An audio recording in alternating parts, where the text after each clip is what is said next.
أعوذ بالله من الشيطان الرجيم. بسم الله الرحمن الرحيم. الحمد لله رب العالمين، والصلاة والسلام على أشرف الأنبياء والمرسلين وعلى آله وصحبه أجمعين. رب اشرح لي صدري ويسر لي أمري واحلل عقدة من لساني يفقهوا قولي. رب يسر ولا تعسر، رب تمم بالخير. سبحانك لا علم لنا إلا ما علمتنا إنك أنت العليم الحكيم. Alhamdulillah, tuan-tuan dan puan-puan, terima kasih kerana masih lagi bersama dengan saya dalam kita punya siri teknik Nabi SAW mengajar. Kita ambil daripada kitab yang bernama Ar-Rasul Al-Muallim. Kitab ni bernama Ar-Rasul Al-Muallim. Apakah nama bahasa Melayu dia? 40 teknik Rasulullah mengajar. Ditulis oleh Al-Allamah Al-Muhaddis Syekh Abdul Fattah Abu Ghuddah dan diterjemah oleh Dr. Haji Syuhada Haji Mahmud. So kita nak berkongsi hari ini apakah sambungan apa yang kita dah pernah belajar sebelum ini. Kalau kita tengok dalam beberapa tips-tips sebelum ini, kita belajar tentang bagaimana Nabi SAW bercerita kepada kita dan memberikan contoh kepada kita bagaimana menjadi seorang guru. Sama ada kita merupakan seorang guru yang sebenar-benar guru, cikgu kat sekolah, ataupun pensyarah, ataupun kita ini merupakan seorang ibu bapa yang sebenarnya sekarang ni dah merangkap menjadi seorang guru di rumah. So apa pun jawatan kita, sebenarnya kita adalah seorang guru. Kita mengajar orang lain untuk orang lain lebih memahami, sama ada pelajar itu seorang pelajar sekolah rendah ataupun pelajar sekolah rendah ataupun pelajar universiti ataupun orang tu dah tua pun, kita still lagi mengajar seseorang. Jadi teknik ni sangat, orang kata apa, evergreen, boleh digunakan oleh lapisan umur walaupun tak kisah berapa banyak pun umur dia. So kita dah tengok beberapa teknik sebelum ini, kita dah tengok beberapa tips sebelum ni. Kalau kita review sekejap beberapa teknik dan tips yang kita dah tengok sebelum ni, saya tunjuk sikit apakah teknik dan tips yang kita dah tengok sebelum ini. Pertama sekali, teknik yang kita dah tengok adalah kita kena jadi contoh. Teknik yang kita dah tengok adalah kita sendiri menjadi contoh. Tips yang pertama adalah, ataupun teknik yang pertama adalah kita sendiri menjadi contoh. Nak ajar orang, kitalah orang yang kena jadi contoh, bukan orang lain yang jadi contoh. Kita yang jadi contoh. Ini yang paling penting. Apakah tips nombor 2? Tips nombor 2 adalah ajar sesuatu secara beransur-ansur. Jangan ajar banyak-banyak. Ajar banyak-banyak orang susah faham. Ajar banyak-banyak orang tak jelas. Ajar banyak-banyak orang lupa. Jadi bila kita ajar secara beransur-ansur, orang lebih mudah faham, orang lebih mudah ingat. Ini nombor 2. Okey. Apakah tips nombor 3 yang kita dah belajar sebelum ni? Elakkan kebosanan. Bila nak mengajar seseorang, elakkan kebosanan. So Nabi SAW, bila Nabi tak nak elakkan kebosanan dengan sahabat-sahabat ni, Nabi buat apa? Nabi skip kelas. Ada hari yang Nabi ajar, ada hari yang Nabi tak mengajar. Supaya orang tak bosan mendengar ilmu. Sebab ilmu ni kadang-kadang dia banyak sangat sampai kita pun jam. So kita kena skip. Apa yang kita nak ajar tu kadang-kadang ajar, kadang-kadang tak ajar. Tapi jangan tak ajar langsung. Ini tips nombor 3. Tips nombor 4. Raikan perbezaan. Pelbagaikan cara bila bercakap. Kadang-kadang anak nombor 1 kena cakap slow-slow. Anak nombor 2 cakap slow-slow tak jadi. Kena cakap tinggi sikit suara baru dia dengar. Anak nombor 3 kena sentuh, cakap slow-slow, cakap elok-elok dulu baru dia faham. Ini perbezaan. Raikan perbezaan. Jangan pukul rata. Tak semestinya semua anak ada karakter yang sama. Ini yang Nabi ajar kita. Nabi bila bercakap dengan sahabat yang ini, Nabi cerita macam ni. Nabi dengan sahabat yang ni, Nabi cerita macam ni. Nabi dengan sahabat yang ni, Nabi cerita macam ni. Sebab apa? Sebab setiap orang ada karakter yang berbeza. Ini kepentingan kenapa bila kita nak mengajar, kena raikan perbezaan. Apakah tips nombor 5? Tips nombor 5 adalah berdialog. Bila kita nak belajar, kita nak mengajar orang, jangan one way. Jangan one way. Kalau boleh two way. Contohnya, Nabi SAW suka tanya soalan. Ataupun sahabat tanya soalan kat Nabi, Nabi jawab. Ini adalah cara Nabi SAW. Bila Nabi nak mengajar, Nabi perlukan ada kadang-kadang tu kena ada conversation. Nabi berborak dengan sahabat. Baru ilmu tu sampai. Sama juga macam kita. Kalau nak mengajar, jangan sengaja-sengaja sahaja nak mengajar one way direction je. Kita kenalah bagi dia tanya soalan, kita jawab. Sama macam kita punya kelas ini. Kalau tuan-tuan dan puan ada soalan, terus tanya. So kalau saya boleh jawab, saya jawab. So sebab itu belajar ini perlukan two direction. Kena ada dua hala. So two way interaction kita panggil dia. Sama ada saya bercakap, anda dengar, ataupun tuan-tuan dan puan bercakap, saya pula dengar. Itu namanya two way interaction. Ini paling penting. Hari ni kita nak tengok satu lagi teknik yang Nabi gunakan. Teknik ni sangat bagus dan sebenarnya sangat-sangat jarang orang gunakan.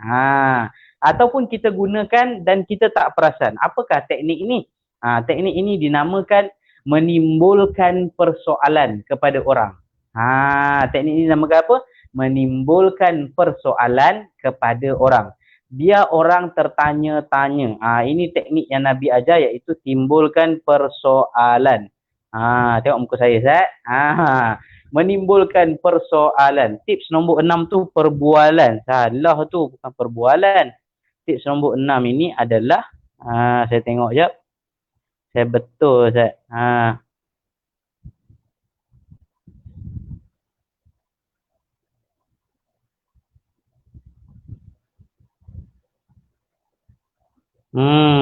Okey. Tips nombor 6 adalah menimbulkan persoalan kepada orang. Maksudnya, bila kita nak mengajar seseorang, jangan tiba-tiba terus ajar. Timbulkan persoalan. Kalau kita nak bercakap dengan seseorang, nak bagi orang faham, jangan terus bagi explanation. Takut orang tak boleh terima. Tapi kita timbulkan persoalan supaya orang lebih jelas, orang lebih faham, orang lebih detail dengan apa yang kita cakap tadi tu. So apa contoh Nabi SAW? Nabi pernah buat ke benda ni? Sangat-sangat banyak kali Nabi pernah buat. Dan kita ni sebagai seorang guru, jangan takut tanya soalan. Ataupun kita sebagai seorang ibu ayah, ataupun kita sebagai seorang pendidik, jangan takut tanya soalan dekat anak murid. Sebab soalan ni ada macam-macam jenis. Ada soalan ditanya sebab kita tak tahu. Ada soalan ditanya untuk kita nak suruh dia jawab. Kita nak tahu dia ingat ke tidak. Ada soalan yang ditanya untuk supaya dia berfikir dengan lebih jauh. Kita bagi dia satu benda yang dia kena fikir jauh. Contoh soalan kan, kita tanya dekat anak kita, Along, kalau nanti satu hari nanti mak meninggal, Along nak buat apa? So benda ni yang ditanya oleh kita kepada anak-anak kita. Kenapa? Supaya anak kita berfikir masa depan. Anak kita ingat masa depan. Anak kita jelas dengan masa depan. Supaya dia ini membayangkan sesuatu, dia ini ingat dalam kepala dia. Okey, nak buat apa, nak buat apa. Ini persoalan yang sangat bagus. Orang lebih jelas. Apa yang Nabi buat? Diceritakan bahawa seorang pemuda datang berjumpa dengan Nabi dan dia kata apa? Ya Rasulullah, tolonglah bagi aku berzina. Soalan dia lain macam kan. Dia kata, ya Rasulullah, tolonglah aku nak berzina, tolonglah. Sebab aku nak berzina lah ya Rasulullah. So semua orang datang kat dia dan marah dia. Jangan minta macam tu. Apa kamu merepek ni? Jangan cakap macam tu. Jangan cakap macam tu. Apa kamu ni nak berzina pula, minta dengan Rasulullah pula. So Rasulullah pun datang, Rasulullah beritahu, wahai sahabat, meh sini duduk dengan aku meh. Nampak Rasulullah? Dia tak marah, dia panggil orang tu duduk dengan aku. Meh sini meh. Maka Rasulullah pun tanya dekat dia beberapa soalan. Rasulullah tanya dekat dia, wahai sahabat, adakah kamu suka kalau zina, perbuatan zina ini berlaku kepada ibu kamu sendiri? Apa jawapan pemuda ini? Apa jawapan sahabat ni? Ya Rasulullah, confirm aku tak suka. Aku tak suka. Aku takkan suka. Maka Rasulullah kata, begitulah. Orang lain takkan suka kalau perkara keji ini berlaku kepada mak mereka sendiri. Kamu duk fikir kamu nak buat, kamu fikir kalau benda ni berlaku kepada mak kamu, kamu tak suka. Bayangkan, orang lain pun tak suka kalau benda ni berlaku kat mak dia. Rasulullah tanya lagi, wahai anak muda, adakah kamu suka kalau zina ini berlaku kepada anak perempuan kamu? Kalau kamu ada anak perempuan, kamu suka tak? Maka apa sahabat kata, ya Rasulullah, aku tak suka, ya Rasulullah, aku tak suka. Maka Nabi kata, begitulah. Orang lain pun tak suka. Kalau kamu nak berzina, orang lain, dia ada anak perempuan, dia pun tak suka kalau anak dia berzina. Rasulullah tanya lagi, wahai sahabat, adakah kamu suka kalau zina ini berlaku kepada adik perempuan kamu sendiri? Ataupun kakak kamu sendiri? Dia kata, ya Rasulullah, aku tak suka ya Rasulullah. Aku tak suka. Maka Rasulullah kata, begitulah. Orang lain pun tak suka. Benda ini berlaku kepada saudara perempuan mereka. Kalau kamu suka nak buat zina, orang lain tak suka seperti mana kamu tak suka. Maka Rasulullah tanya lagi beberapa soalan dan akhirnya bila setiap kali jawapan ini dijawab oleh sahabat ini mula ada perasaan sedar. Ya, patutnya aku tak boleh berzina. Kalau aku ada adik perempuan pun aku tak suka. Kenapa aku nak pula berzina? Maka akhir sekali Rasulullah kata apa? Rasulullah meletakkan tangan Rasulullah pada dada sahabat ini. Dia tepuk dada sahabat ini. Dia kata apa? Rasulullah berdoa, Allahumma ghfir zambahu wa tahhir qalbahu wa hassin farjahu. Apa maksud dia? Maksudnya Rasulullah SAW doakan sahabat ini, Ya Allah, ampunkanlah dosa sahabatku ini. Ya Allah, sucikanlah hati dia. Ya Allah, peliharalah kemaluannya daripada maksiat. Ya Allah. Nampak tak sahabat-sahabat, tuan-tuan dan puan-puan, bagaimana Rasulullah mendidik sahabatnya. Bagaimana Rasulullah mendidik dia punya community. Orang datang nak berzina, minta izin dengan Nabi. Ya Rasulullah, aku nak berzina, tolonglah bagi. Orang lain semua marah ni, datang marah nak pukul ni. Rasulullah kata tak apa, panggil dia meh sini meh. Rasulullah panggil dia datang. Rasulullah borak dengan dia elok-elok. Dan apa yang Rasulullah gunakan? Teknik apa Rasulullah gunakan? Rasulullah gunakan teknik soalan yang membuatkan dia berfikir. Menimbulkan persoalan sehingga dia berfikir. Bila Rasulullah tanya dia, adakah kamu suka kalau mak kamu sendiri berzina? Saya tak suka. Adakah kamu suka kalau kamu ada saudara perempuan, adik kakak kamu berzina? Saya tak suka. Adakah kamu suka kalau adik perempuan kamu berzina? Saya tak suka. Maka begitulah. Orang lain pun tak suka kalau anak mereka berzina, isteri mereka berzina, mak mereka berzina. Semua orang tak suka. Maka janganlah berzina.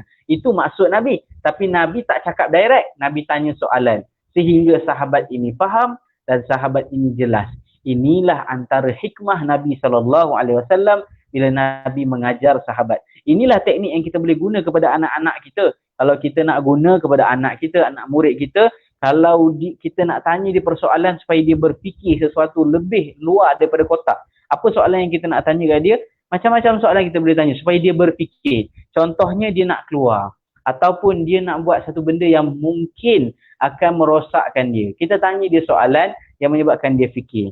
Adakah kamu yakin kalau kamu buat sekian-sekian, kamu akan dapat macam ni? Itu pertama soalan. Adakah kamu contohnya lah anak ni kata, sekarang ni musim PKP. Anak ni kata, contohnya dia nak main phone. Boleh tak ibu nak main phone? So kita pun kata, boleh, tak ada masalah. Tapi ibu ada soalan. Adakah kamu yakin kalau kamu main phone ini 24 jam, kamu akan berhenti, kamu akan tengok buku? Bagi dia berfikir, ya saya akan tengok buku. Bila kamu nak tengok buku tu? Saya akan tengok buku pukul sekian. Okey, kamu yang cakap, ya ibu tak cakap, kamu yang cakap. Nampak tak? Kita buatkan persoalan supaya dia berfikir. Dan satu lagi soalan-soalan tentang masa depan. Suruh dia fikir tentang masa depan. Tanya dia, kalau ibu mati satu hari nanti, kamu nak buat apa? Kalau ayah pergi satu hari nanti, kamu nak buat apa? Biar dia berfikir. Ustaz, anak saya kecil lagi, kena tanya ke soalan ni? Ya, kena tanya. Sebab umur kita tak tahu bila kita mati. Tak ada siapa boleh jamin kita meninggal masa anak kita umur dah besar-besar. Kita tak boleh jamin yang itu. Kita tak boleh jamin yang kita ini hidup lama. Sebab itu, bila kita nak tanya soalan itu, tanya soalan yang bersifat masa depan supaya anak kita ready. Dan persoalan ini akan kekal dalam minda dia, dia akan ingat. Ini adalah antara hikmah Nabi SAW. Ini benda yang sangat bagus, ilmu yang sangat bagus. Tuan-tuan dan perempuan yang nak gunakan teknik ini boleh try dekat anak-anak, try hari ini, try dalam masa terdekat ini, insya-Allah. Tuan-tuan dan perempuan, untuk sama-sama kita try, kita boleh guna dekat anak kita, dekat anak murid kita. Kalau kita sedang mengajar pelajar-pelajar kita, kita boleh ajar dengan cara begini. Ini pun satu ilmu yang sangat bagus. Setakat itu saja tuan-tuan dan perempuan. Sebelum saya tamat, saya seperti biasa saya nak berkongsi tuan-tuan dan perempuan. Kita sedang buka satu tabung. Tabung itu bernama tabung kongsi rezeki Ramadan. Kita sedang buat kumpul satu dana kecil untuk membantu orang-orang yang tidak berkemampuan sepanjang Ramadan ini, untuk kita sama-sama bantu mereka. Sekiranya anda berminat nak berkongsi rezeki, apa anda perlu buat? Sumbangkan anda punya sumbangan itu ke nombor akaun yang saya letak di bahagian bawah ini. So sumbangan itu boleh dimasukkan nombor akaun ini. Ini nombor akaun personal saya. Saya dah kosongkan akaun ini untuk saya betul-betul nak beri sumbangan kepada orang. Setakat ni kita dah bantu lebih kurang 7 family yang telah mendapatkan orang kata apa, sumbangan untuk Ramadan, dan kita telah belikan sikit barang-barang keperluan rumah dia sepanjang Ramadan ini. Setakat itu saja tuan-tuan dan puan. Kalau nak menyumbang, ini tempatnya, ada nombor akaun di bawah ini, boleh screenshot, boleh dapatkan, ataupun boleh tengok dekat bahagian komen, dekat bahagian post saya dekat atas nanti. Boleh tengok kat situ, saya letakkan nombor akaun juga. Setakat itu saja, terima kasih banyak-banyak. Semoga Allah merahmati tuan-tuan dan puan. Aku lama tasma'un wa astaghfirullahal azim li wa lakum. Wassalamualaikum warahmatullahi wabarakatuh. Bye.